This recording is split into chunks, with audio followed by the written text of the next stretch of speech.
नमस्ते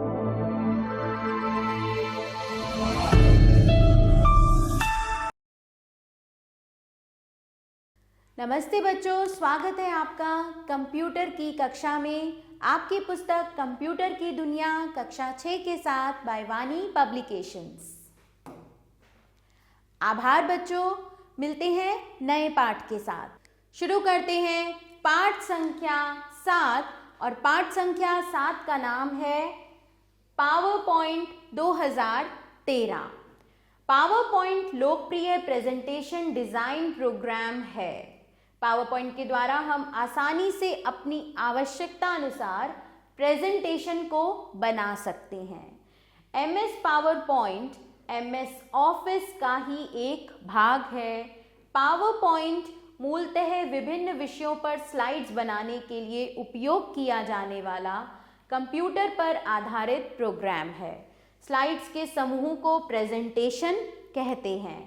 इसका प्रथम संस्करण 22 मई 1990 को आया था। यह विंडोज़ एवं एप्पल के मैक ऑपरेटिंग सिस्टम पर कार्य कर सकता है। MS पावर पॉइंट में उपस्थित टेम्पलेट्स की सहायता से हम कम समय में अच्छे से अच्छा प्रेजेंटेशन किसी भी क्षेत्र के लिए बना सकते हैं। कुछ मुख्य क्षेत्र निम्नलिखित हैं: विज्ञापन, विज्ञान, मार्केटिंग, स्कूल फंक्शन आदि। तो बच्चों, यदि आपको कोई प्रोजेक्ट दिया जाता है और कहा जाता है कि आप उसे अपनी क्लास में दिखाएं, तो भी आप उसके लिए भी पावर पॉइंट प्रेजेंटेशन तैयार कर सकते हैं। इससे आपकी प्रेजेंटेशन प्रभावशाली लगती है और जल्द ही सबका ध्यान अपनी ओर आकर्षित करती है। प्रेजेंटेशन के द्वारा हम अपने विचार को किसी समूह के समक्ष प्रस्तुत कर सकते हैं। सबसे पहले सीखेंगे हम पावर पॉइंट 2013 खोलना। आप पावर पॉइंट 2013 निम्न प्रकार से खोल सकते हैं। स्टेप 1, स्टार्ट बटन पर क्लिक कीजिए। स्टेप 2, अब माइक्रोसॉफ्ट ऑफिस 2013 पर क्लिक कीजिए। स्टेप 3, अब आप पावर पॉइंट 2013 पर क्लिक कीजिए। अब आपके सामने स्टार्ट स्क्रीन आएगी। यहाँ से आप नई प्रेजेंटेशन तैयार कर सकते हैं। स्टेप 4 है, अब आप ब्लैंक प्रेजेंटेशन पर क्लिक कीजिए। स्टेप 5, एक नई प्रेजेंटेशन आपके सामने प्रस्तुत होगी। आप यहाँ से ब्लैंक प्रेजेंटेशन पर क्लिक करेंगे तो आपके सामने एक नई प्रेजेंटेशन आ जाएगी। अब देखेंगे बच्चों हम पावर पॉइंट 2013 के भाग। क्विक एक्सेस टूल बार, इसमें सबसे अधिक प्रयोग होने वाले बटन होते हैं जैसे सेव, अंडू और redo. Title bar power point window में सबसे ऊपर होता है। इसमें वर्तमान में खोली गई विंडो का नाम प्रदर्शित होता है। टाइटल बार के दाईं तरफ 3 बटन होते हैं: मिनिमाइज, मैक्सिमाइज, रीस्टोर डाउन और क्लोज। रिबन, यह टाइटल बार के ठीक नीचे होता है। इसमें बहुत से टैब होते हैं। टैब में बहुत सी कमांड होती है जो समूहों में विभाजित होती है, बटी हुई होती है। फिर आता है हमारा डायलॉग बॉक्स लॉन्चर। यह एक आइकन है जो नीचे दाएं कोने में कुछ समूहों में प्रदर्शित होता है। इन पर क्लिक करने पर संबंधित डायलॉग बॉक्स खुल जाता है जिसमें उस समूह से संबंधित और कमांड होती हैं। स्लाइड नेविगेशन फलक। स्लाइड नेविगेशन फलक आपको समस्त स्लाइडों को आपके प्रेजेंटेशन में दर्शाता है। सेलेक्ट स्लाइड दाईं तरफ स्लाइड फलक में दिखाई देती है। आप स्लाइड नेविगेशन फलक में डिलीट, प्रतिरूप और पुनः व्यवस्थित को जोड़ सकते हैं। पैमाना, पावर पॉइंट में 2 प्रकार के पैमाने होते हैं, लंबवत और क्षैतिज, जो वर्तमान स्लाइड में ऊपर की ओर बाएं तरफ होते हैं। आगे चलेंगे हम। स्क्रोल बार, पावर पॉइंट में 2 प्रकार के स्क्रोल बार होते हैं, लंबवत और क्षैतिज, यानी कि वर्टिकल और हॉरिजॉन्टल। स्क्रॉल बार पर क्लिक कीजिए और इसको पकड़े रहिए, स्क्रॉल बार को खींचिए। नई प्रेजेंटेशन बनाना, 2 प्रकार से प्रेजेंटेशन बनाई जा सकती है, थीम या टेम्पलेट का प्रयोग करके। सबसे पहले देखेंगे थीम का प्रयोग करके। थीम रंगों, फॉन्ट और इफेक्ट्स का अनोखा सेट है, यहाँ आप देख सकते हैं, जो आपके पूरे स्लाइड शो का रूप बदल देता है। थीम को निम्न प्रकार से प्रयोग किया जाता है। स्टेप 1, सर्वप्रथम फाइल टैब पर क्लिक कीजिए, बैकस्टेज व्यू दिखाई देगा। अब आप न्यू पर क्लिक कीजिए और अब ब्लैंक प्रेजेंटेशन पर क्लिक कीजिए या थीम ढूंढिए। ऑनलाइन टेम्पलेट भी ढूंढ सकते हैं। थीम से क्या होता है बच्चों, मान लीजिए आपने ये थीम सेलेक्ट की, तो अब आपकी जो भी स्लाइड आप बनाएंगे उसका बैकग्राउंड यही होगा, ब्लू कलर का। फिर आते हैं बैकग्राउंड रंग के साथ एक डायलॉग बॉक्स खुलकर आएगा। जो बैकग्राउंड आपको चाहिए उस पर क्लिक कीजिए और फिर क्रिएट पर क्लिक कीजिए। नई प्रेजेंटेशन खुलकर आएगी। रिक्त प्रेजेंटेशन के लिए थीम। यदि आप एक रिक्त प्रेजेंटेशन खोलते हैं तो आप थीम का प्रयोग कर सकते हैं। डिज़ाइन टैब पर क्लिक कीजिए सबसे पहले, फिर थीम समूह में मोर बटन पर क्लिक कीजिए।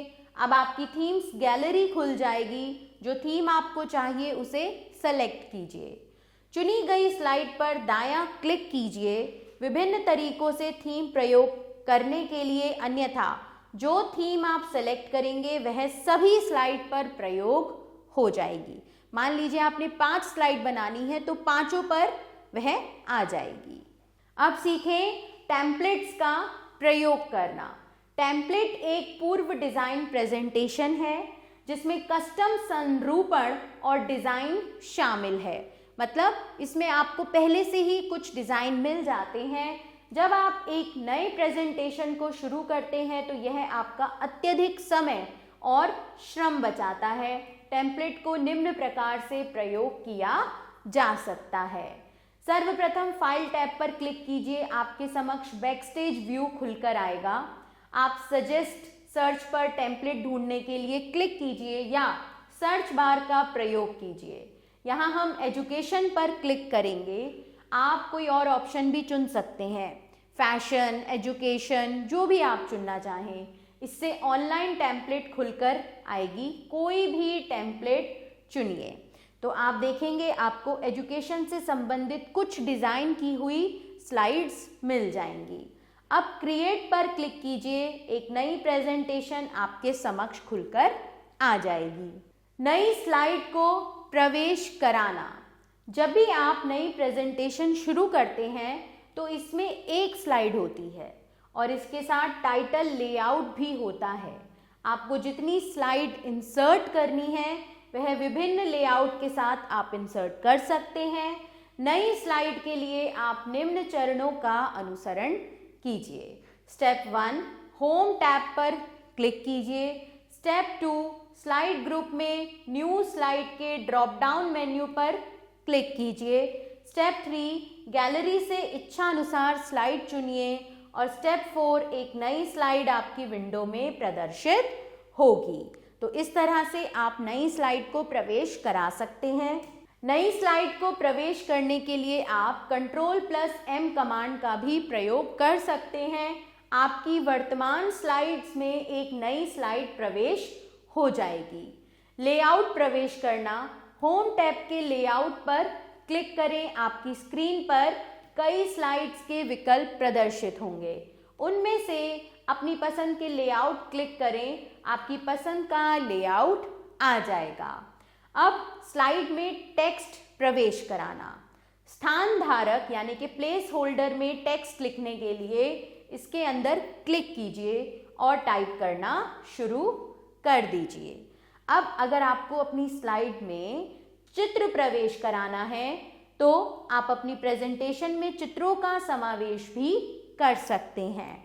चित्रों का समावेश करके आप अपनी प्रेजेंटेशन को अधिक सुंदर और आकर्षक बना सकते हैं और चित्रों का समावेश करने से सामने वाले को आपकी प्रेजेंटेशन ज़्यादा जल्दी और अच्छे से समझ में भी आ जाती है। आप अपने कंप्यूटर से तथा इंटरनेट के द्वारा चित्र ले सकते हैं। आप देख सकते हैं यहाँ पर किस तरह से आप चित्र ले सकते हैं। तो फाइल से चित्र प्रवेश कराना, किस प्रकार से है। अपने कंप्यूटर के फोल्डर में से स्लाइड में चित्र प्रवेश निम्न प्रकार कर सकते हैं। स्टेप 1, इंसर्ट टैब पर क्लिक कीजिए। स्टेप 2, इमेज ग्रुप में पिक्चर्स बटन पर क्लिक कीजिए। Step 3, insert picture dialog box खुलकर आएगा। जो चित्र आपको लेना है उस पर क्लिक कीजिए और फिर इंसर्ट पर क्लिक कीजिए। आपके द्वारा चुनी हुई इमेज आपकी स्लाइड में दिखेगी। ये तो हुआ कि आपने अपने कंप्यूटर से ही चित्र लिए। अब देखते हैं ऑनलाइन चित्र प्रवेश कराना। आप अपनी स्लाइड में ऑनलाइन चित्र प्रवेश निम्न प्रकार से कर सकते हैं। इंसर्ट टैब पर क्लिक कीजिए। यहाँ पर देख सकते हैं आप ये ऑप्शन। ऑनलाइन पिक्चर्स पर क्लिक कीजिए। इंसर्ट पिक्चर्स का डायलॉग बॉक्स खुलकर आएगा।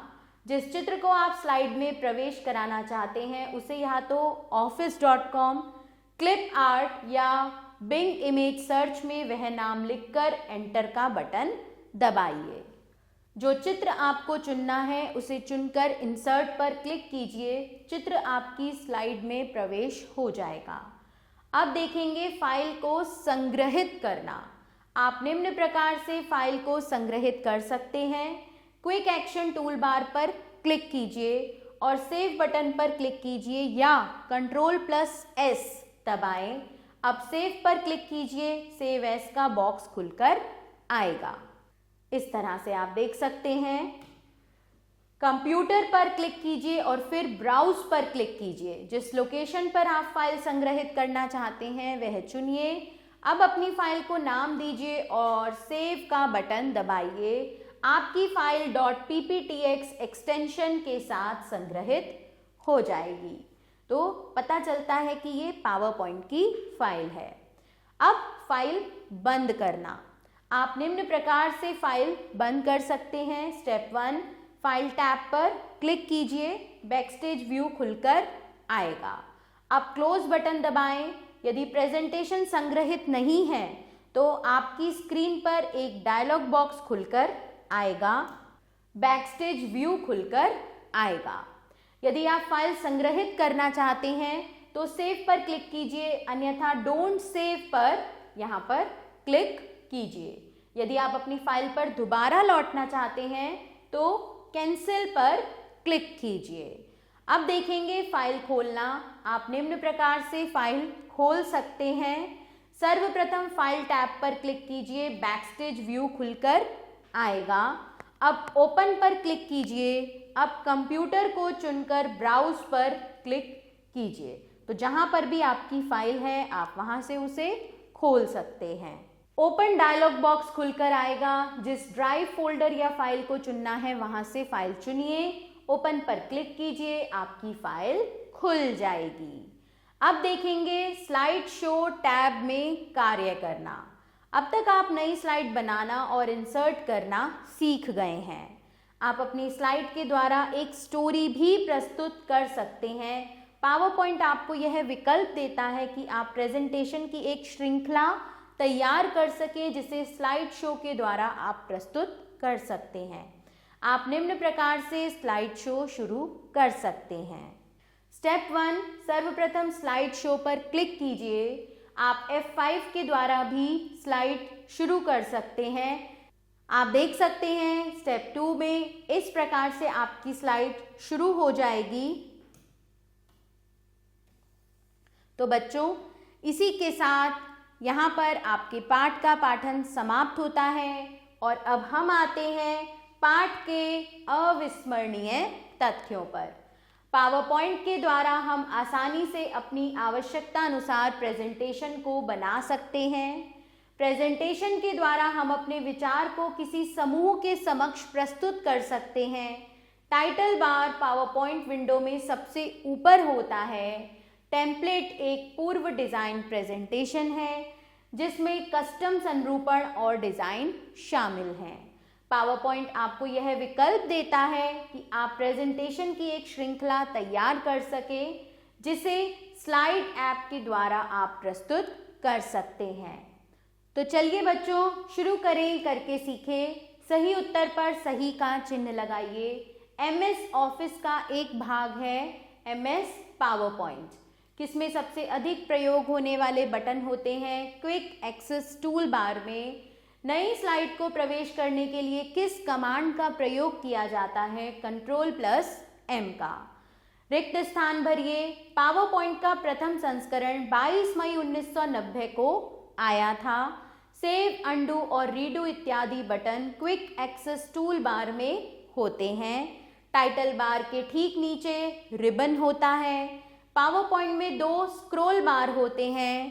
टेम्पलेट में कस्टम संरूपण और डिजाइन शामिल हैं। सही कथन के सामने सही तथा गलत कथन के सामने गलत का चिन्ह लगाइए। पावर पॉइंट में टेक्स्ट, चित्र और आवाज भी जोड़ सकते हैं। सही। पावर पॉइंट केवल एप्पल के मैक ऑपरेटिंग सिस्टम पर कार्य कर सकता है। गलत। रिबन में बहुत सी कमांड समूहों में विभाजित होती हैं। सही। थीम का प्रयोग करके स्लाइड शो का रूप बदला जा सकता है। सही। और F6 का प्रयोग करके शुरू किया जा सकता है। गलत। सही मिलान कीजिए। स्लाइड शो F5 से दिखेगा। प्रथम संस्करण आया था 22 मई 1990 को। संग्रहित करना, इसके लिए कमांड है Ctrl+S। थीम्स आपको मिलेंगी डिजाइन टैब पर और पिक्चर मिलेंगी आपको इंसर्ट टैब पर।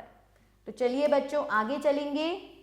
निम्नलिखित प्रश्नों के उत्तर लिखिए। इन प्रश्नों के उत्तर बच्चों आप पाठ के आधार पर स्वयं देंगे। मैं आपके लिए प्रश्न पढ़ूंगी। क्या हम टेम्पलेट से प्रेजेंटेशन का निर्माण कर सकते हैं? स्लाइड में क्लिप आर्ट को जोड़ा जा सकता है या नहीं? आप पावर पॉइंट 2013 को कैसे शुरू करेंगे? रिक्त प्रेजेंटेशन में आप थीम का प्रयोग किस प्रकार करेंगे? आप किस प्रकार अपनी फाइल संग्रहित करेंगे, सेव करेंगे? आप ऑनलाइन चित्र किस प्रकार प्रवेश करा सकते हैं? और यहाँ पर एक क्रियाकलाप है आपके लिए बच्चों। कक्षा अध्यापक ने राहुल से 4 से 5 स्लाइड बनाने के लिए कहा।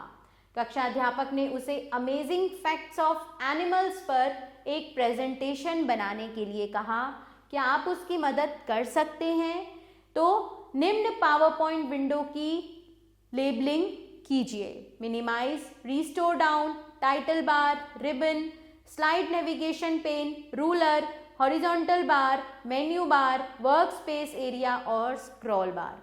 तो आपने इन सब की लेबलिंग यहाँ पर करनी है।